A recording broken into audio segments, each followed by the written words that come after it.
In today's video, we're going to be taking on the default setup challenge in F1 24 head-to-head against the hardest AI the game can provide. Will I overcome the setup limitations to win around Mexico, or will I fall to the limitations of the setup? Let's get straight into the video and into the heart of the action. We are here for the default setup F1 24 challenge, taking on the hardest AI in the game. Running through the setup page right now so you can see exactly what we are running within the game settings. We're going to start on the soft compound tires, and we're going to take a bit of fuel out of the car, going down to, I reckon, 1.4 extra laps of fuel. We will be able to change the braking bias and the differential settings just to help the car rotate, minimizing front locking, maximizing traction. But apart from that, the setup is going to be completely default, only changing what we could ever change on the track to start with. As we're flying down, oh, wheel contact with Stroll, damn! Flying down into turn one. That was close. A bit of wheel contact with K-Mag as well. Trying to go round the outside right now.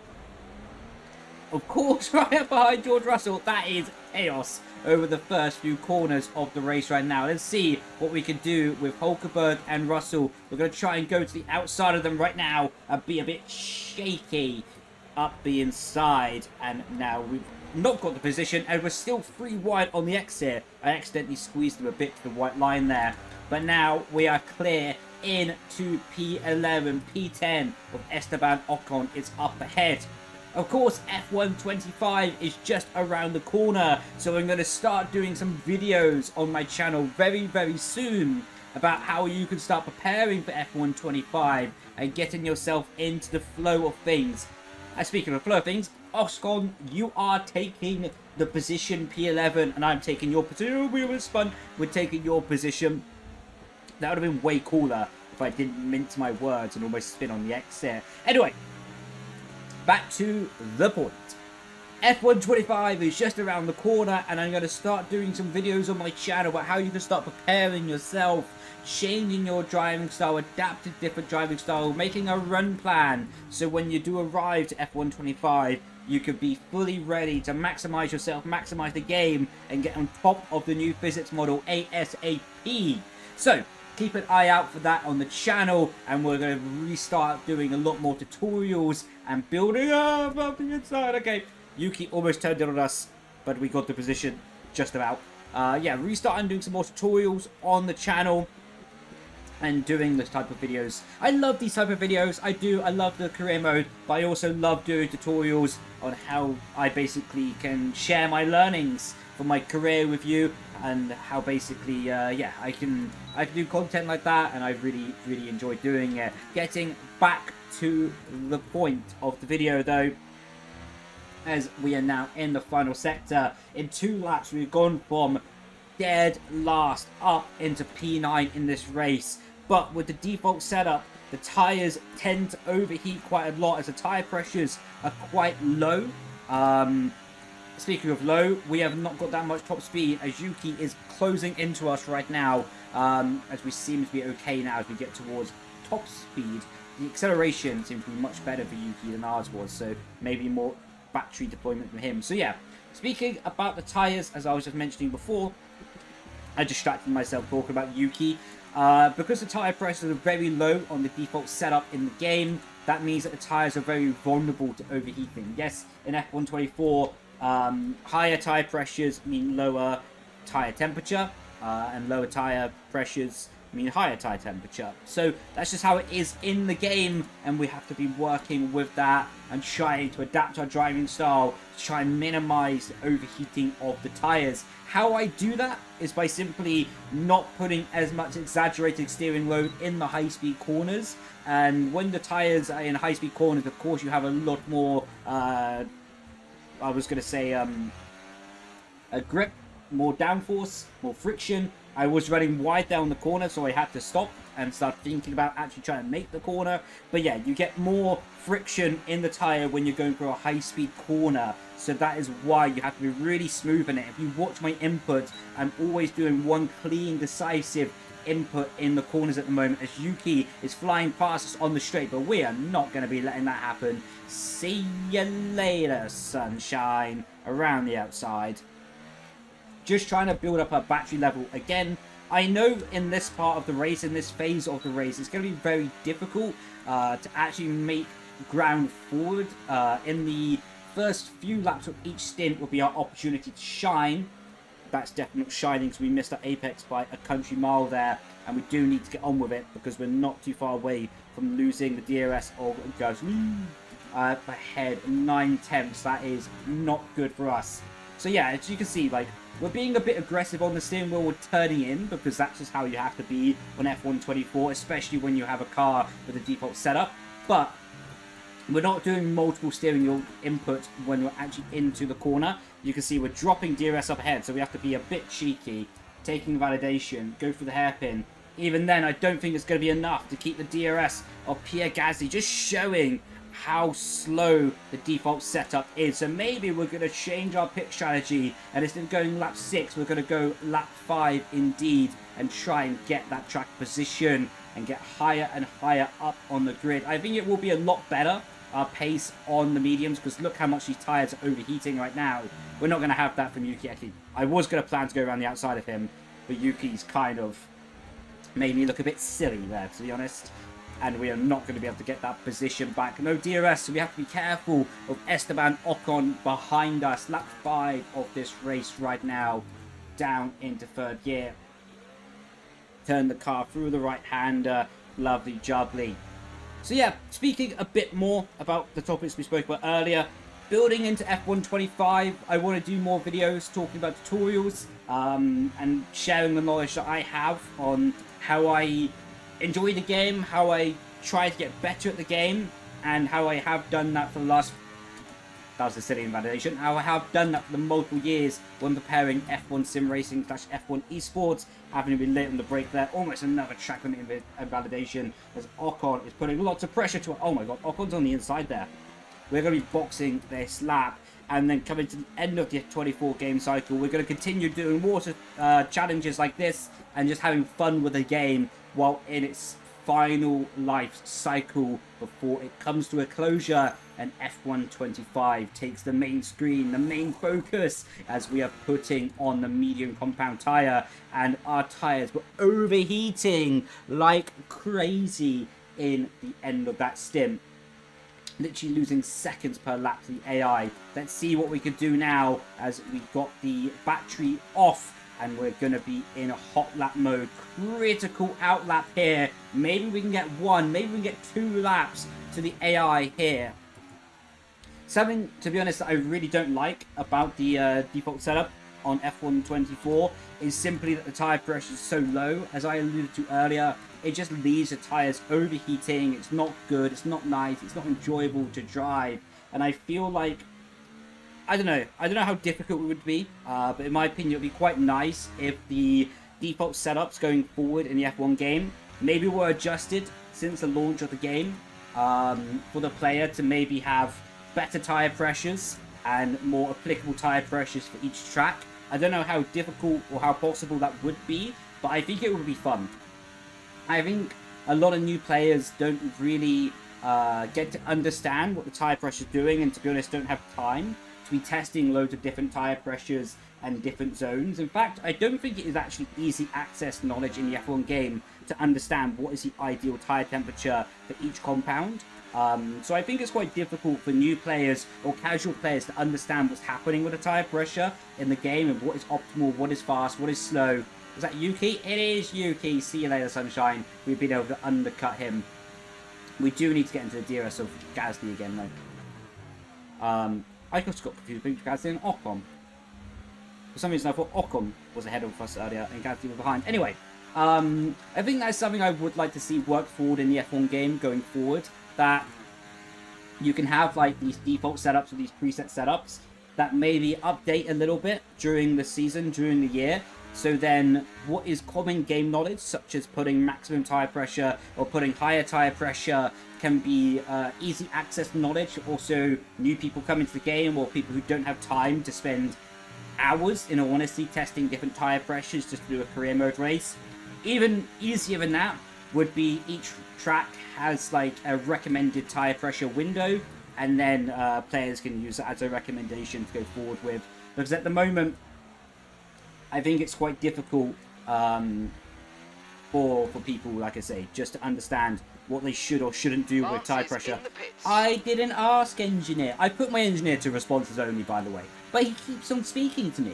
I don't want to be interrupted. Anyway, I'm losing my head. I'm having head loss right now. We need to get back in the focus. We need to get back in the game.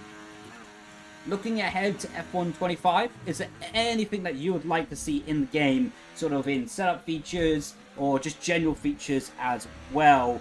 Of course, we have reverse tracks that I'm quite excited for, in all honesty. I think it'll be a good laugh in open lobbies to be putting them in reverse. Hopefully, it will be quite nice. I don't know if it will happen or not, but it would be quite nice to maybe have more tracks updated as the year goes on to maybe get added. Of course, there's so much work behind the scenes to actually make a track eligible to work in reverse, because it's not just about removing pit boxes and putting it in reverse that way. You have to recode the AI, you have to recode the rain, you have to recode everything. So it's not as simple as a plug and play feature. We're a lot faster though compared to our soft tyre laps earlier in the race.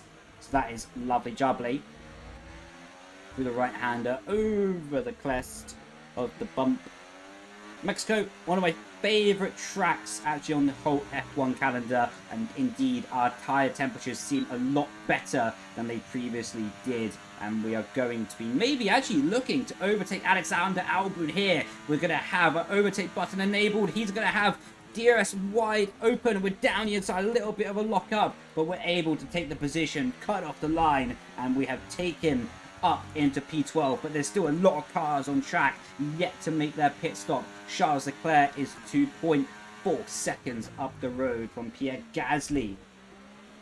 So we need to sort of see what we can do strategically here, understanding where we can come out when everyone else boxes. But first of all, we need to be hitting our apexes, because that was dreadful for that sequence. That was average again, not really good, not really fast, not really where it should be.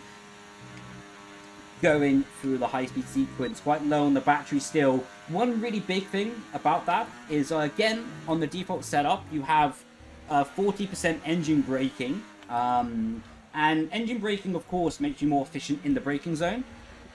Of course, hence the name, engine braking. But it also has a massive implication to your ERS harvesting. For example, going from 40% engine braking, let's say you recharge 10% in a braking zone. Oh, we're past Sainz and Piastri. That's lovely jubbly. Let's say you recharge 10% with 40 engine braking. If you have 100% engine braking, you probably recharge like upwards of maybe even 14, 15%. So it's something that's so powerful. We're not going to overtake Gasly here because it's not probably worth doing. AI, I think, are faster in the sequence, and it might allow us to get into DRS of the lead train here with Verstappen, Charles, and that must be Lando Norris. Still a few cars yet to box. So yeah, speaking about the engine brake a bit more, it's just really difficult to recharge the battery when you have such a low amount of engine braking. Of course, lower engine braking does make the car more stable, but that's again something that I'd like to see in default setups or preset setups going forward in the F1 games series. Of course, I doubt it can happen for F1 25 because it's so close to launch. Speaking of launch, I thought Alexander Albon was going to launch one up the inside then. Because yeah, it's very close to the launch, but I'd like to see for the future games anyway, like F1 26 onwards, that default setup can be a bit more applicable, a bit more usable, and a bit more enjoyable as well. Because I don't mind having understeer in the default setup. In fact, I think it's a good feature overall. That the default setup is very stable to use, because I think it does need to be stable to use. It has to be stable to use when newcomers come into the game, that they can get invested, they can get involved, and they can drive and be confident with the setup of the car, traveling from track to track. But I feel like a bit more knowledge about what the stuff is doing and ranges that we can be advising people to be using would be a good step forward.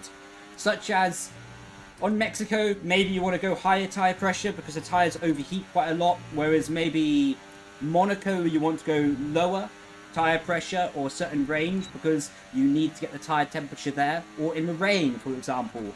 I think, firstly, I think that's very wide and that was very slow. I need to get my head back in the game. I need to desperately keep that DRS alive. Okay, we just about did it, I think. Alright, let's see. Are we going to have DRS?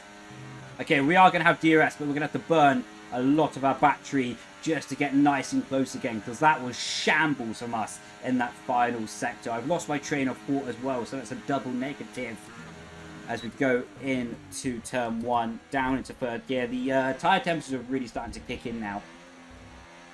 So yeah, it's starting to become a bit of a boat to be driving. You can see now 110 degrees on the rear tyres, and yeah.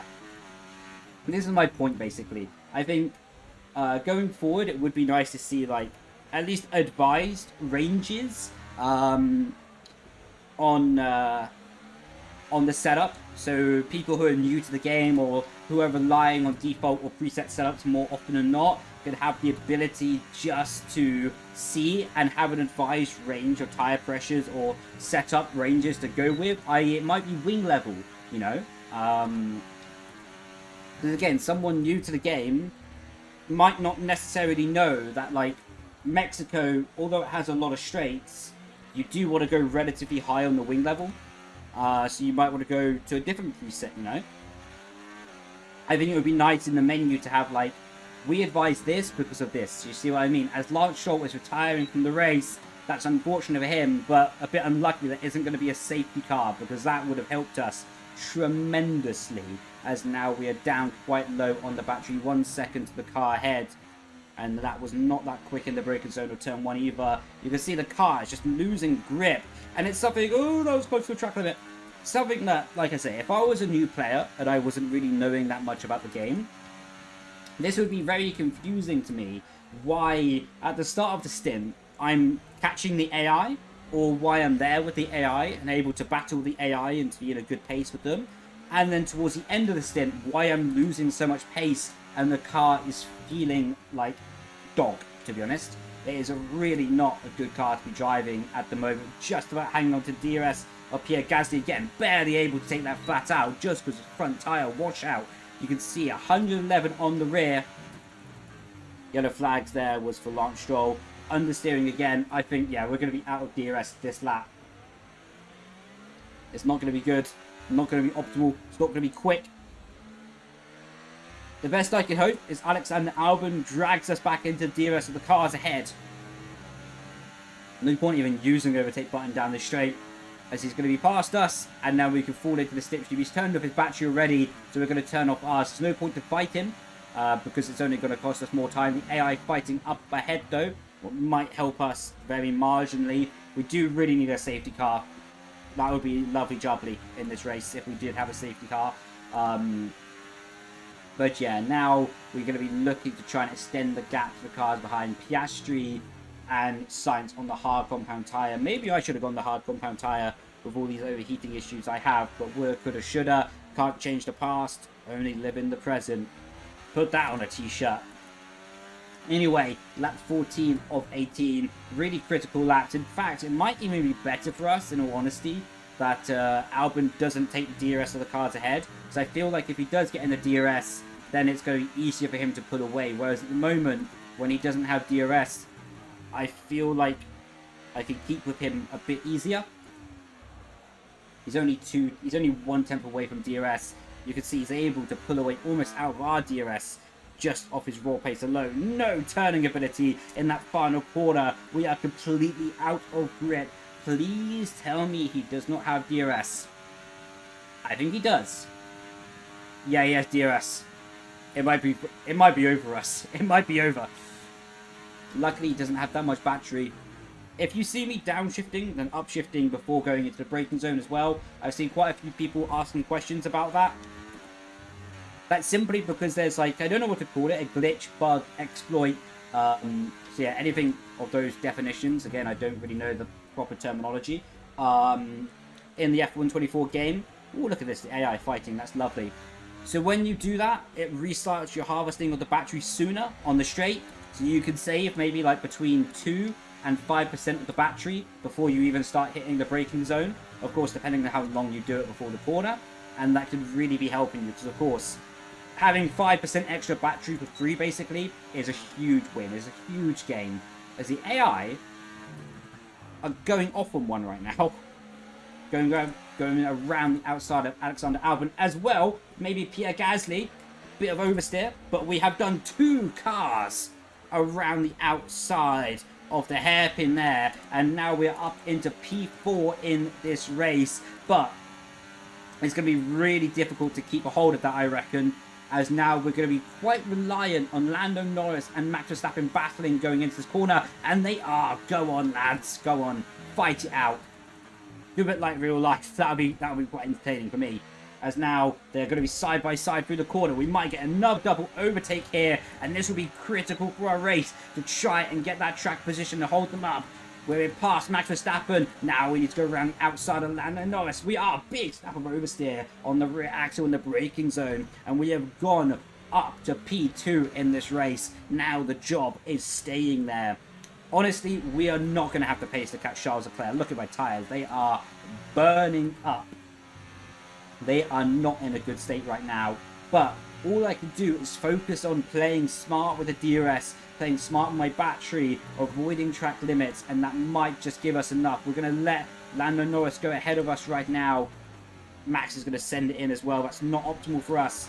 That is not good timing for us. Oh, there's a bit of contact between Max. I did squeeze him on the curb there, to be fair. That was my fault.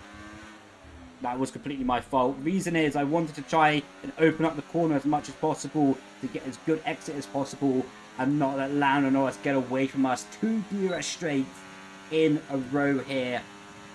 Lando starts 6 temps. We have to go into the middle sector ahead of him. It's just a must at this point. Brake bias 1% forward, looking down the inside. Not able to outbrake him though. That could be spelling disaster for us if we're not able to get ahead of him going into the middle sector. 18% battery when we first got on the power. Probably not going to be close enough. Maybe have a lunge. No, not worth doing. Nowhere near. We're going to have to probably wave goodbye to P2 in this race because we're not able to turn the car anymore on this track, on these tyres, on this setup. And we are going to be focusing to trying to play the same game with Max Verstappen. And if we can walk away with a podium in this race, I will consider that a win. Well, not really a win, because it's not a win. But I think you get my point. As now Verstappen's going up the inside, trying not to let Gasly do what Verstappen did to us last lap. And we're going to do a switch back on Verstappen. What's important is to stay behind for the DRS. Gasly goes up the inside though, that's not good. But we are closer to Verstappen, I think, than we were to Lando. Minimize the understeer for the final apex of the lap. 50% battery, 57 when getting onto the power.